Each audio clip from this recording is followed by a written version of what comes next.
and its functions of seeing, sensing, hearing, tasting, feeling, emoting, sleeping, waking, walking, and so forth.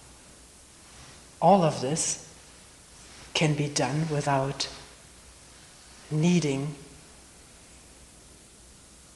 this idea or concept or feeling of this is me. Why do we say this is me?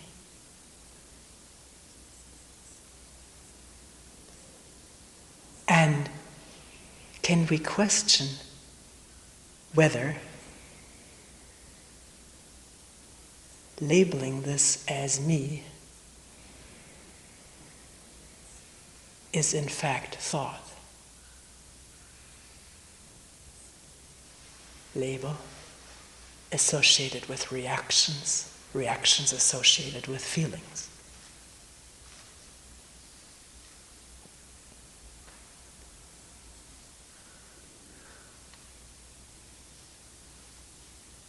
You may say, no, me is something very real. I have a real sense of there being something about me. Well, either one says that defensively in order not to look any further, or one will question this deep-seated, abiding, rooted sense of me. One will question, one can question, one is free to question everything. And then start observing, not philosophizing about it, looking it up in books, who has the best and clearest description of it. That's what we usually do. And then if a description is very clear, one feels one has understood the self. And it's so difficult if there's no seeing to realize that one doesn't see, that one only understands intellectually the clarity of the description masquerades for reality.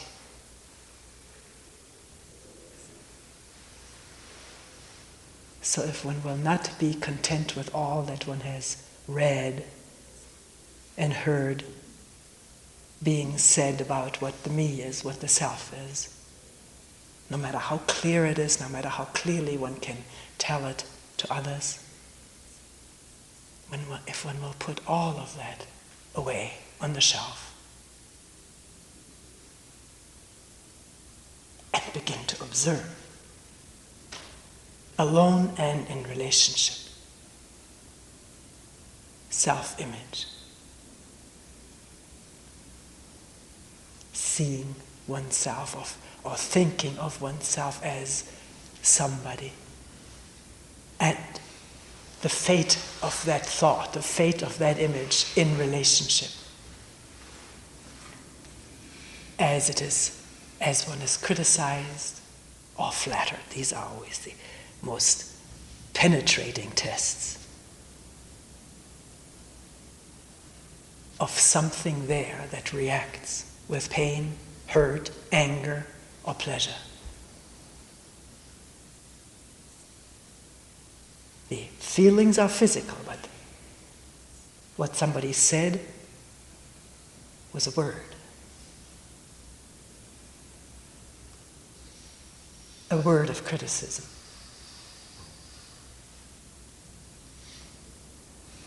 Why does that hurt?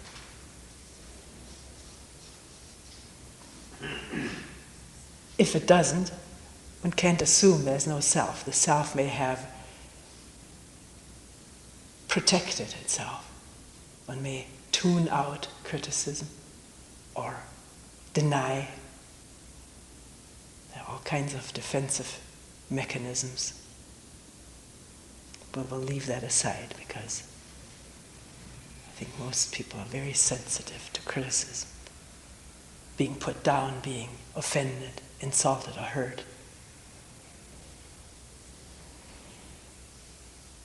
We do say, you hurt my feelings, or he or she hurt my feelings. What feelings? What are these feelings that are hurt? Are they connected with a very definite, nurtured, remembered idea or image of oneself. And is it that image that at the impact of the words, of the critical words or the flattering words, reacts with pain or pleasure? First the idea of it, how nice, how terrible, and then the associated feelings of the body, the organism that is connected with all thought, said or heard.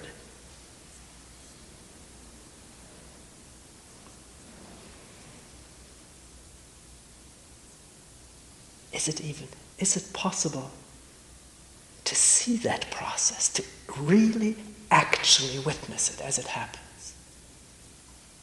The critical word, the idea of being criticized, all kinds of thoughts flitting around, and the association with physical pain, anger, sadness. See association directly. Be aware of association.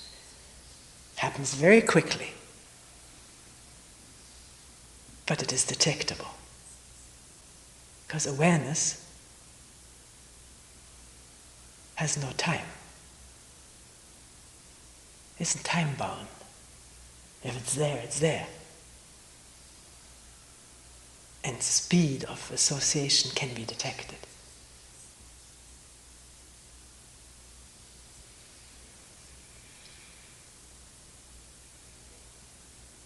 So we're asking, not only can one see thought and reaction and the physical accompaniment, but the connection between them, the linkage, the association, as it happens in reality, in our relationship with each other. Usually we can't observe it because we're too consumed with the emotion that the offense of the image has elicited. And we're swamped with anger or sadness or regret or disappointment or hopelessness, revenge. And so our fractured relationships continue.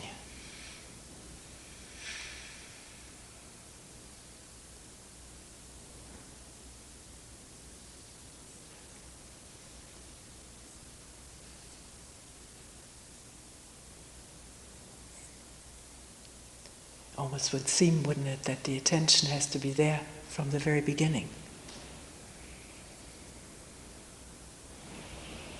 As a person approaching one, maybe the work supervisor opens his mouth or her mouth. And I don't mean here bracing oneself, but listening. Listening is not bracing. Listening is the opposite of bracing. It is opening up to what will come without expecting it, without knowing it. And then if as a critical word, there may be the beginnings of all of this erupting, but attention will discern it, will see it. Not as a defensive device, but as a clarifying or investigatory device to find out how do we live with each other. Because most of the time we do not manage to live with each other harmoniously, on the same level, lovingly. We divide each other up in myself and yourself, aligned with those that I like and opposing or fearful of those I think are my enemies, my adversaries.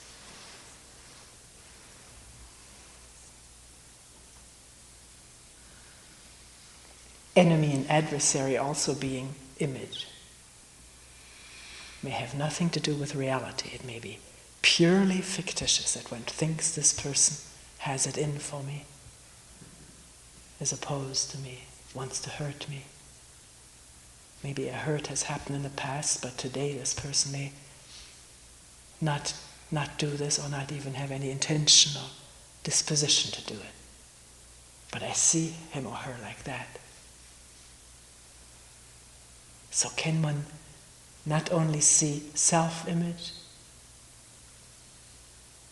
as it manifests, particularly when one is hurt, insulted or flattered? That's when it's dramatically observable. But it's also observable when nothing happens, because we do dream of ourselves, don't we? What we're going to do, how nice it's going to be, how awful it could be. All of it self-image. In a continuous series of episodes, which one can call the story of one's life. And I started something. I want to finish that. Likewise, having images of quote unquote the others. The others. What they are and how they fit into our story. As helpers, allies, or adversaries. I'm being very unsubtle about it. There are all kinds of nuances, but got to keep explanation simple.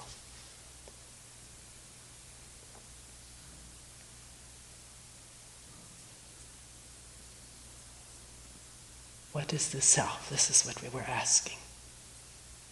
Is there anything other to the self than remembered past experiences and the images distilled from those? The ideas distilled from those? Connected in a series of episodes, which is my life. Past, present, and future. Thought can project the future life. We know that. We can imagine, joyfully or fearfully, what we're going to be and going to be doing or may not be doing, or what may happen to us. And is that the self?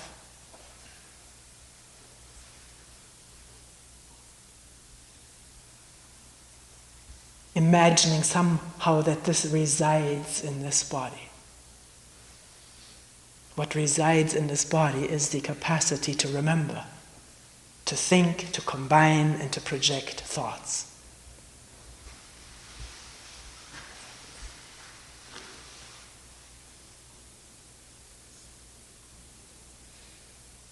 Thoughts which are connected with every cell, nerve, fiber, and muscle of this body.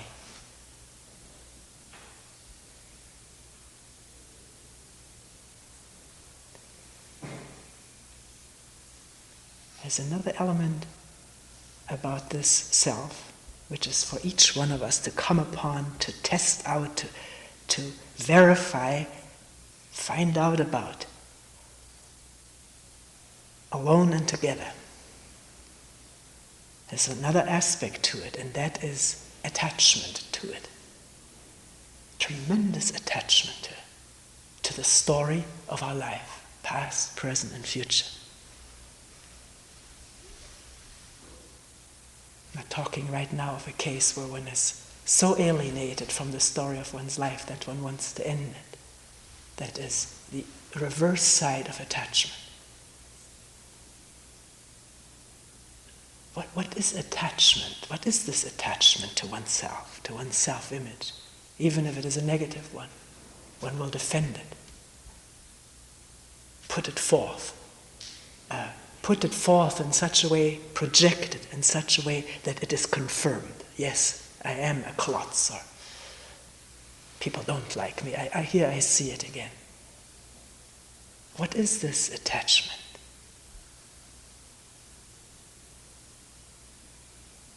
First of all, what does the word attachment refer to?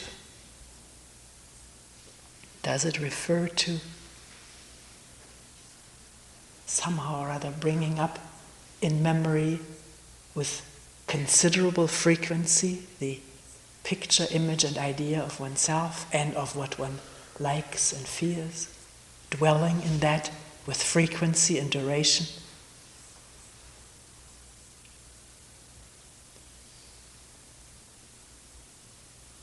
Not wanting to not think of it, to be interrupted of that, or to have something get in its way so that the story is jarred or interrupted.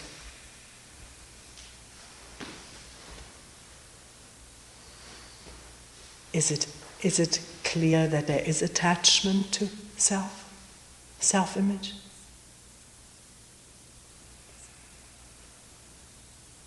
What is that attachment? Can one trace it?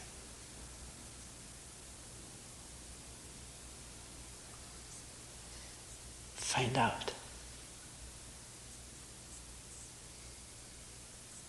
The protectiveness of the self-image in the face of criticism. Wanting to enhance it, take care of it, aggrandize it. Make it safe.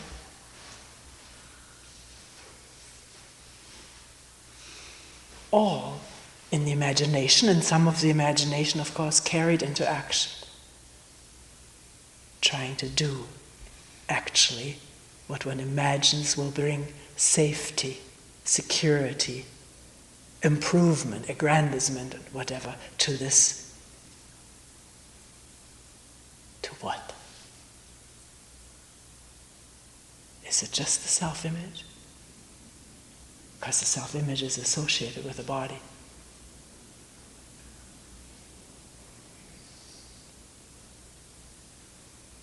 And there, one doesn't just talk of the body, this body, but my body.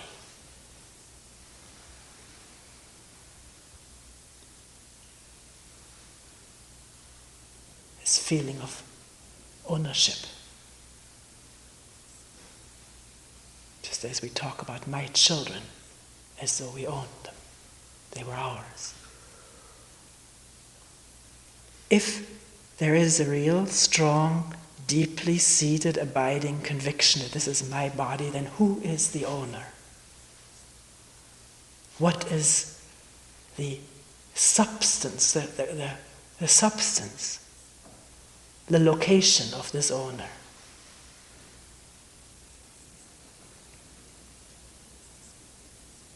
Human beings have researched it. It was researched long ago.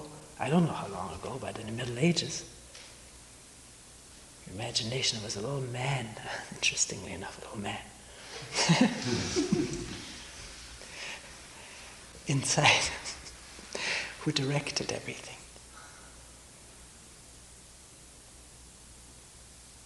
But it was imagination. No one has ever found it. All one has found is connections of nerve cells with other nerve cells, or whatever the brain connections are, and the repertoires, or the banks of memory.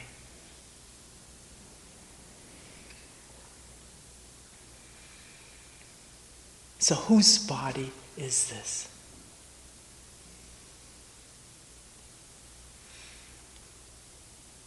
And we can see as we listen to this and look at the idea, my body, this establishes a twosomeness, an owner and what she owns or he owns, a duality.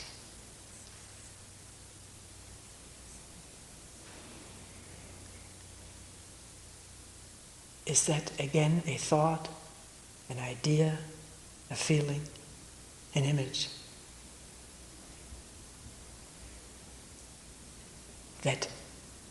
That very self-same image one has of oneself is the owner of that body. It becomes a little bit weird. We don't think it through. We just assume it.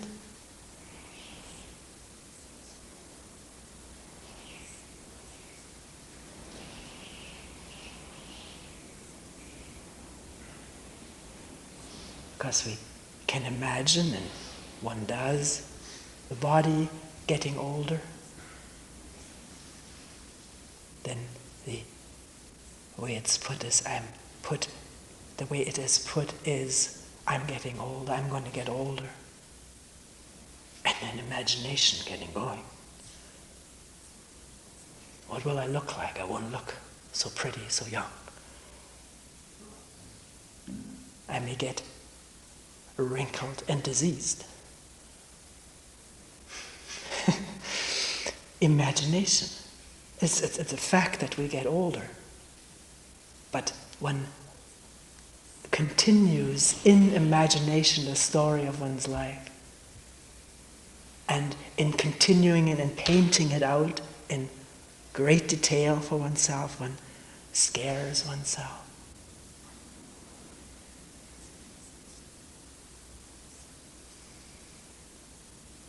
Why do we do that?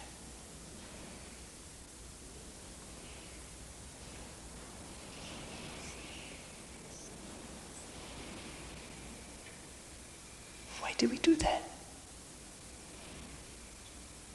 Is it that it's so difficult or unattractive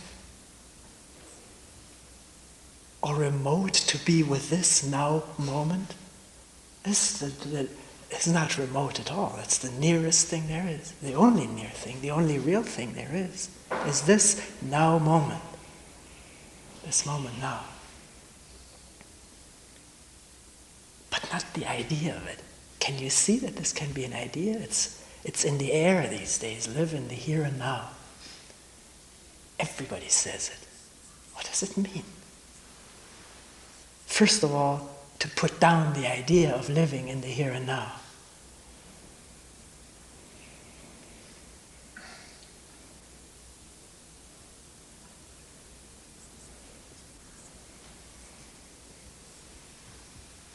What is this moment now? If I don't use it in the next moment to cling, fantasizing about the story of my life, cling to fantasizing about it.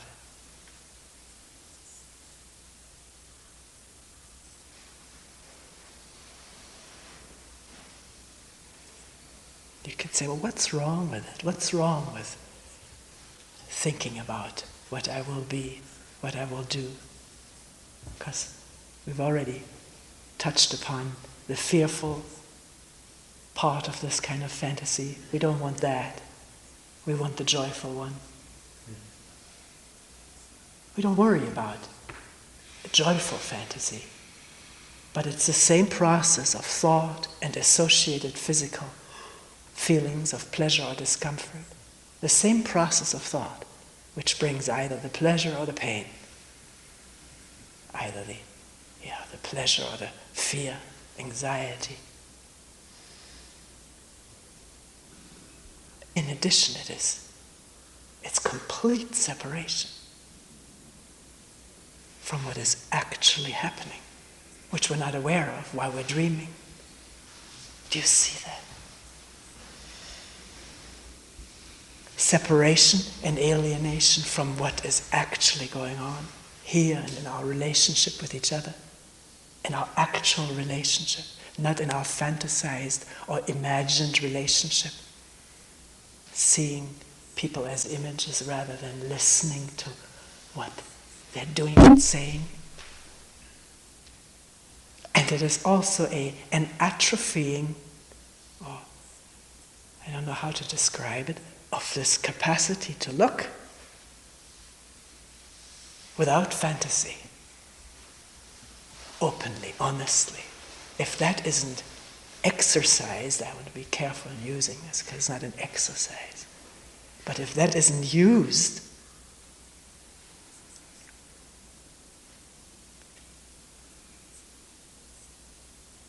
then there's just more and more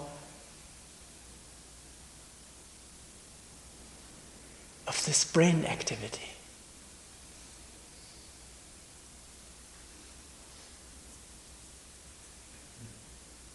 Which is mechanical, degenerating. We all know old folks who are not too interesting to be with because they tell the same story over and over again. That's all some old people can do. And it's a story of fantasy, what was usually in the past. And one is laying the groundwork for this deterioration of the brain by fantasizing most of the time about something that could be or has been or should be or shouldn't be.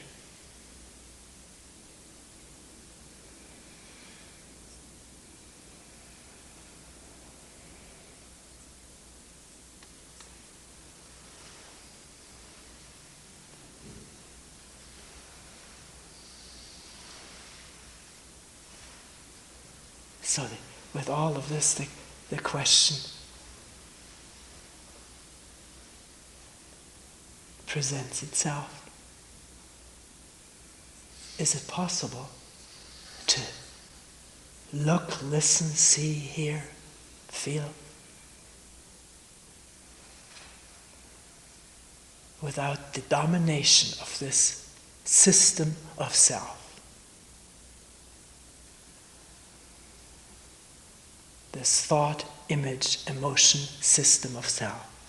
Because as long as that is dominating, there can be no clear whole perception. Then perception is in terms of what one imagines, wants, fears to happen.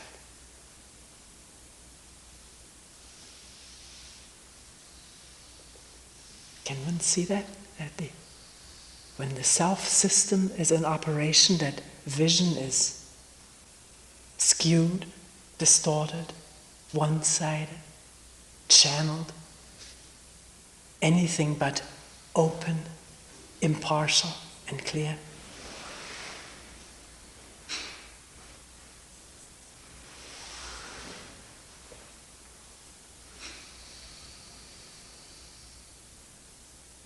When the self-system dominates, then one sees another person in terms of what one wants for oneself.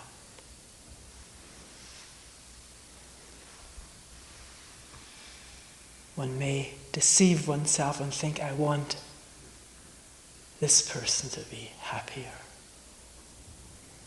But it is when the self-system dominates that happiness is so it will come back to me. So I can live with a happy person, or with this person who... You see how it is?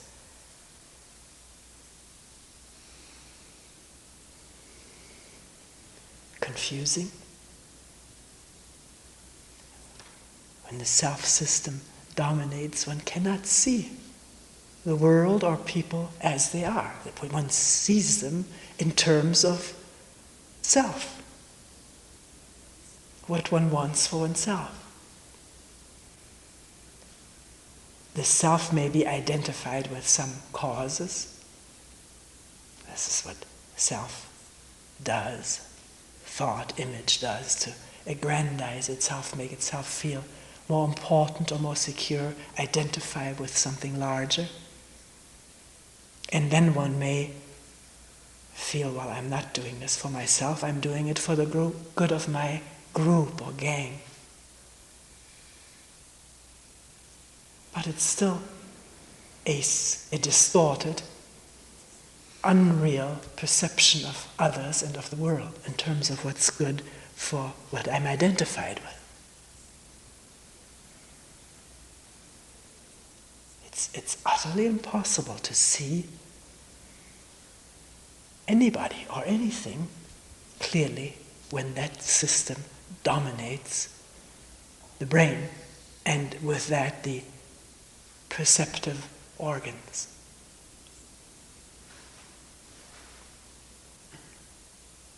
Because as we said in the very beginning, every perception is immediately labeled known according to one's past experiences and reacted to, according to one's likes and dislikes.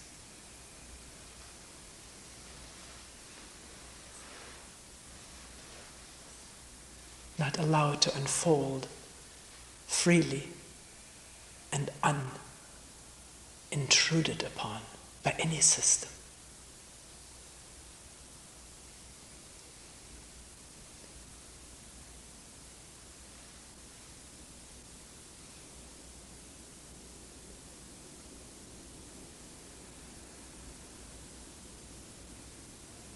So how can one begin to answer a question like, what is the meaning of my life, or life in general? What am I here for? Do I have a responsibility to other people, to life or society or humankind in general? How can one begin to answer this when there is no transparency in the self system? There's no transparency, then the self system will dominate an answer, and it will be useless, not valid. Maybe useful for the self, but not valid, true.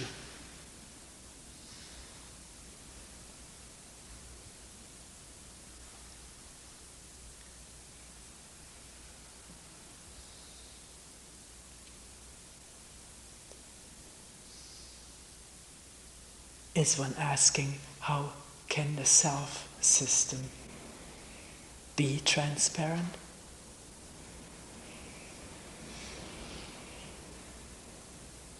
I purposely didn't say become transparent, because that would be postponing it for tomorrow at least, or the next round. But now, this moment.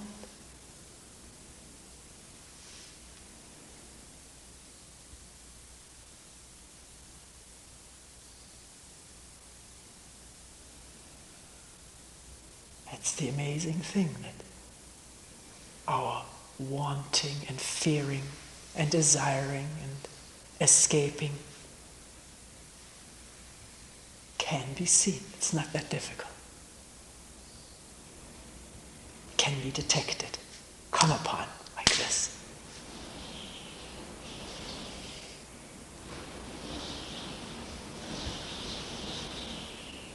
Listen. It's not difficult, is it?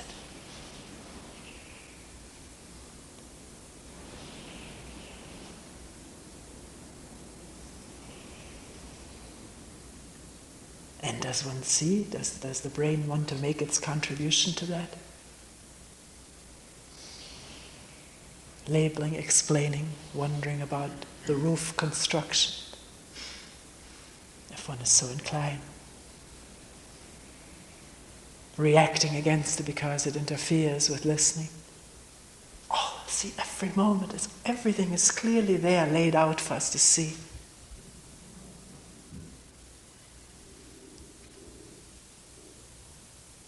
Attention and then the reaction. If there's attention in the reaction, does that reaction need to continue, need to carry on? Of course not. Unless one is responsible for the roof and there may be already damage in the tile, one may make a note to climb up there after the talk. That needs no self-system. It just needs the intelligence of awareness.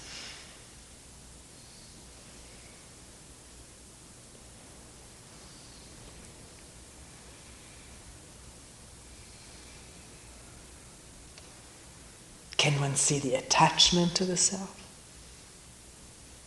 Manifested in the frequency of the self-image and the protecting of it or the wanting for it. Everything, all of this is open to questioning, open to inspection, open to direct insight. And then to be aware of the next thing is the reaction often. I shouldn't be this way. My God, am I selfish? Immediately see that. It's not necessary, because seeing selfishness, we're using this word very general right now, seeing selfishness is sufficient. It need not be judged. It's clear what it is. What it does. It can be seen at a glance. And if awareness will be there, it can be seen in operation what it does. Its consequences observed.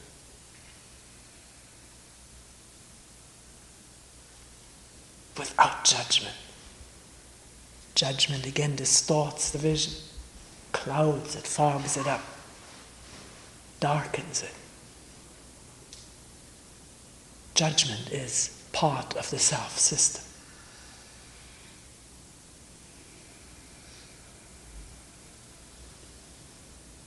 So why is one so attached? Why is there this tremendous attachment to it? Does this become an interesting question to us? And because one wants to find out, one will observe attachment.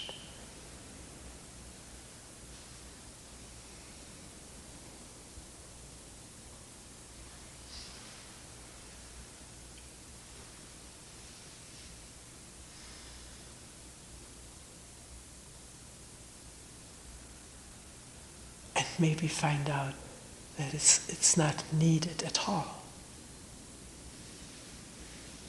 It comes up. We're so programmed and so wired.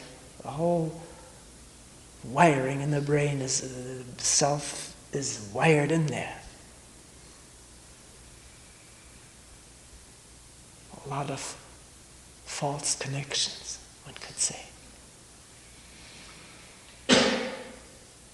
False because there is no self.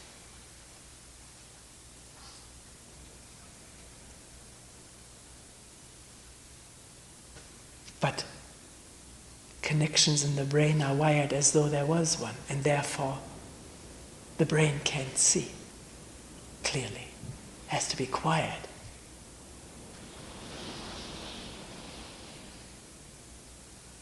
And awareness is not any part of the self-system. It has nothing to do with it. It can throw light on it, expose it. When the judgment comes, that's not awareness. That's the self again, which can come into awareness again.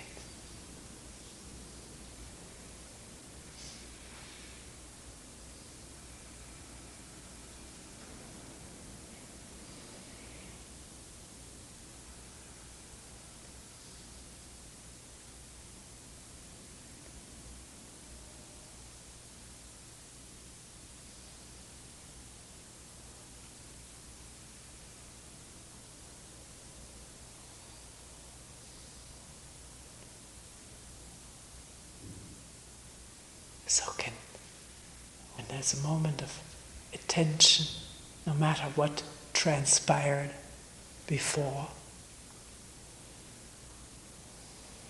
can there be awareness, listening, openness?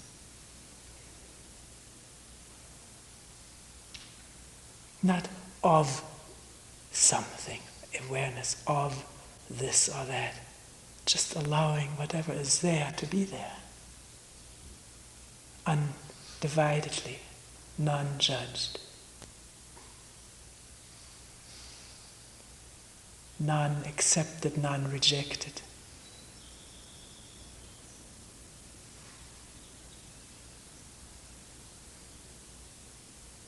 The breathing, the bird calls, the physical sensations. Unlabeled. Then what is it?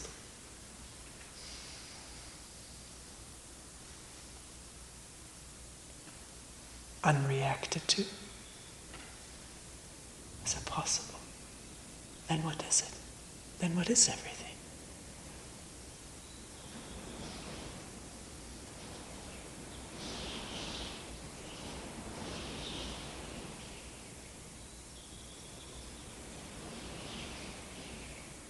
I can do it or I can't do it. It's difficult, it's hard. These are all thoughts. Can one see that immediately and not get caught up in them?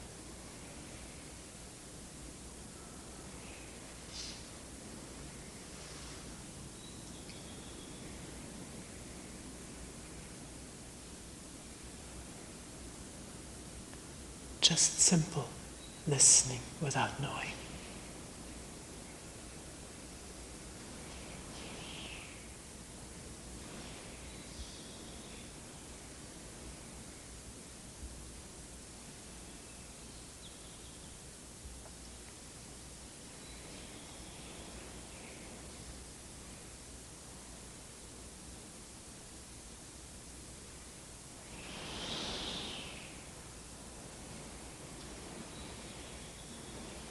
In such a state of not knowing,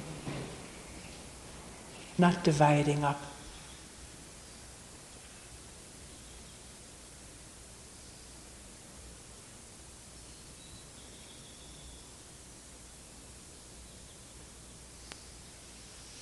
what is the meaning of life?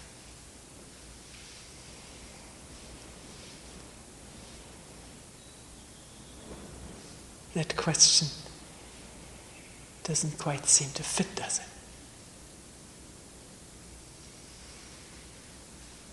Why does there have to be a meaning beyond what is? What is actually as it is? Isn't it thought that wants to project a meaning beyond what is, for its own sake, for its own security? Because this is what it is doing best, to speculate and fantasize and project.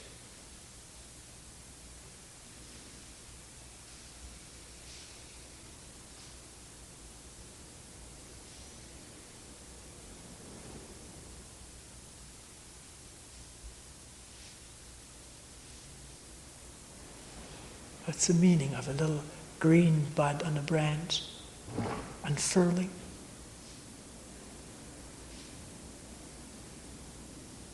Or the water washing over the bedrock?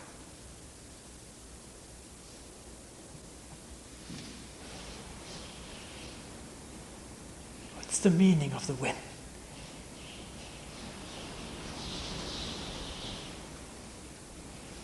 What's the meaning of listening, of undivided listening? Does it need any meaning? When it's just there as nothing.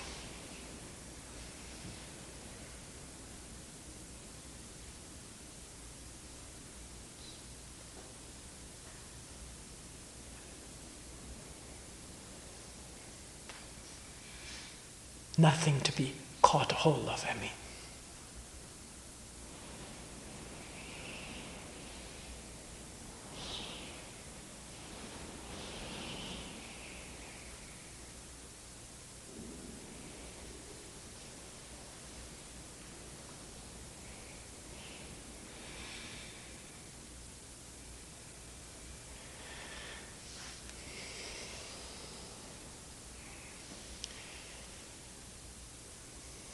We will end here for today.